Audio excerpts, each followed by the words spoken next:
we move on to react to some of the top soccer headlines going on in the soccer world. We've been speaking about this a lot um, because of comments that came with the players, the player, the manager, kind of going back and forth. One player playing at the Olympics, one not. Julian Alvarez, he's officially been knocked out of these Olympic Games. They got knocked out today going against France. So we expect a little bit more on the future coming really, really soon. But Atletico Madrid, they have shown a sign of some optimism regarding the signing of Julian Alvarez. They're growing more and more optimism over the chances of signing Alvarez, as he is a key cog in the plan of Diego Simeone's revamped Atletico Madrid. In the last hours or so, Atletico has made some significant progress in terms of dealing with Julian Alvarez's agents, and it seems that they are very, very confident that he is willing to join Atletico Madrid, which could make any sort of deal between Atletico and Man City more convenient for Atletico Madrid to get done.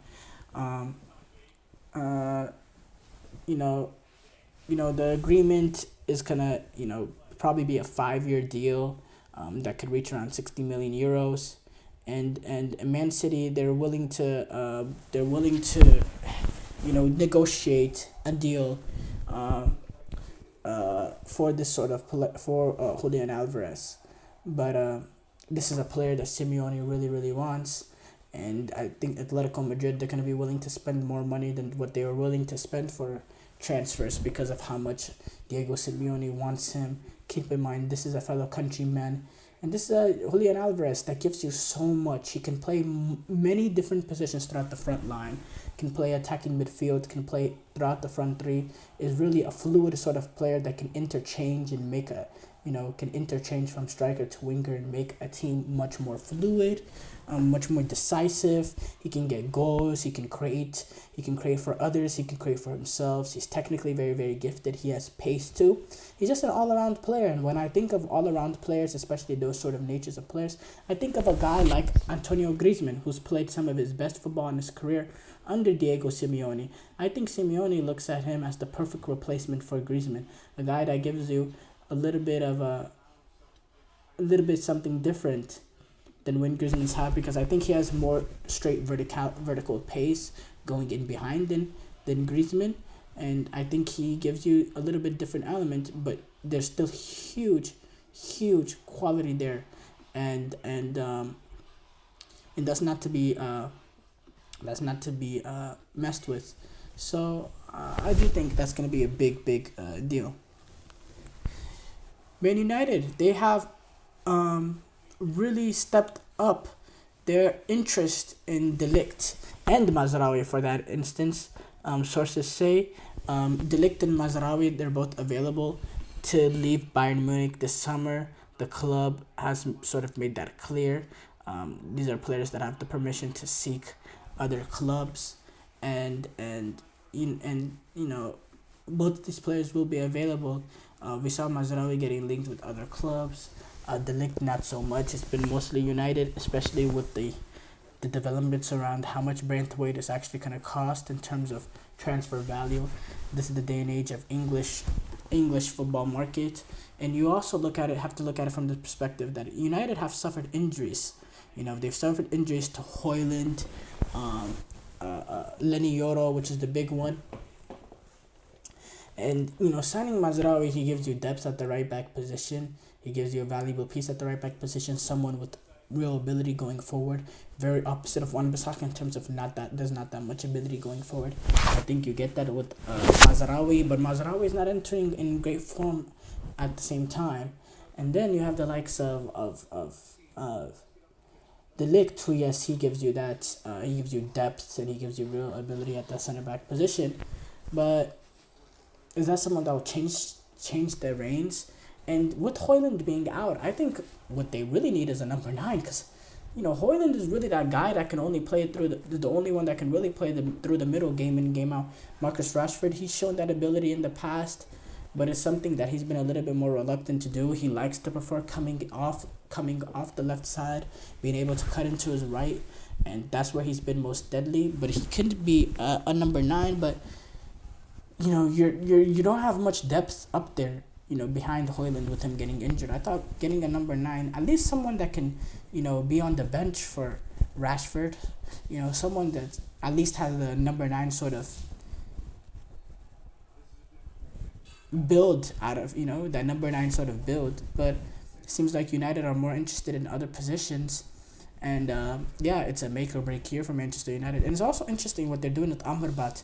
So it seems like Amrabat is very clear to him he's going to be a United player.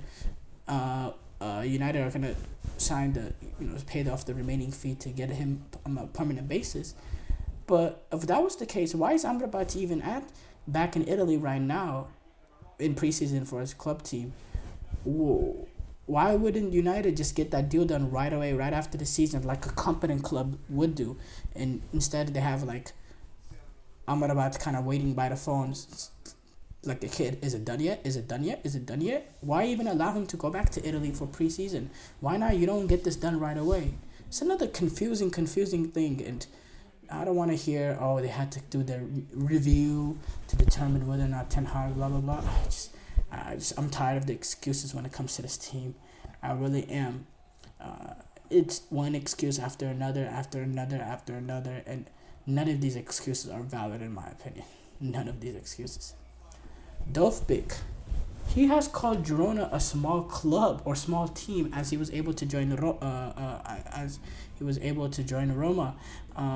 Now he's joined Roma. Artem Dovbik, who's coming off an amazing season playing with Girona this season. The 27-year-old was able to get 24 goals and 8 assists for Girona this past season. And yeah, he came out, he said last season was fantastic for me, but the time had to come to take a step forward. The pressure will be different. Girona are a small team in Spain. Roma are an important entity in Italy with a lot of history. It won't be the same. I know the pressure will be there, but football without pressure isn't football. The deal is around 38 million euros for Dovbik, which is about good for a player that scored 24 goals. He is 27 years old, so he's not exactly young. But a player that's shown that sort of ability to get the ball in the back of the net, and that's really been the catalyst for this Girona team that's been playing much better football than what they have in the past in terms of playing at these top levels. Yeah, I think it's a good signing for Roma. And as far as that comment, I don't think it's really that big of a deal. For me, it's not really that big of a deal. He called them a small team, which is a little insensitive, I guess you could say. But to say that he's like, disloyal or any of that, I just think it's a little bit too big of a stretch. The U.S. women's national team take on Japan tomorrow at the Olympic Games. They take them on in 8 p.m. Central Time. 8 a.m. Central Time. Very exactly same time that the U.S. took on Morocco this past morning. So it's going to be interesting to see them in these quarterfinal games. They haven't won a knockout stage game in major international tournaments since, I believe,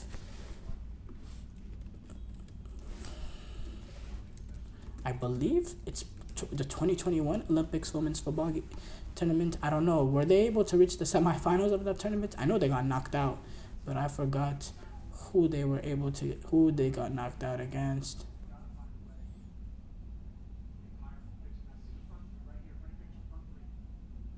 I know they started off the tournament with a loss to Sweden.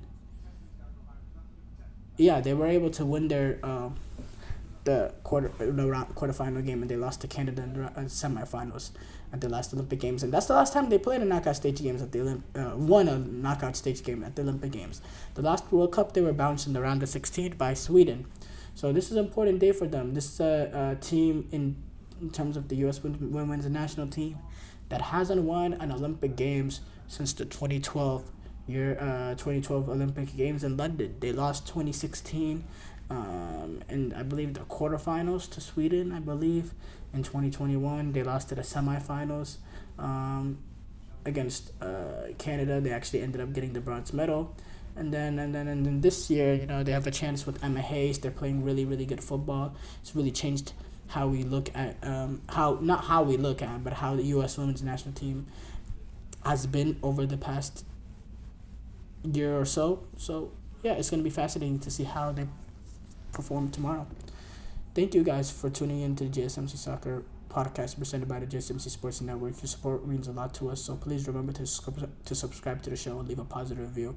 It really does make a difference. We also invite you to follow us on Facebook, Twitter, TikTok, and Instagram for more content and updates.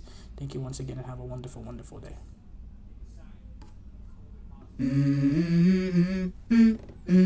Let's go.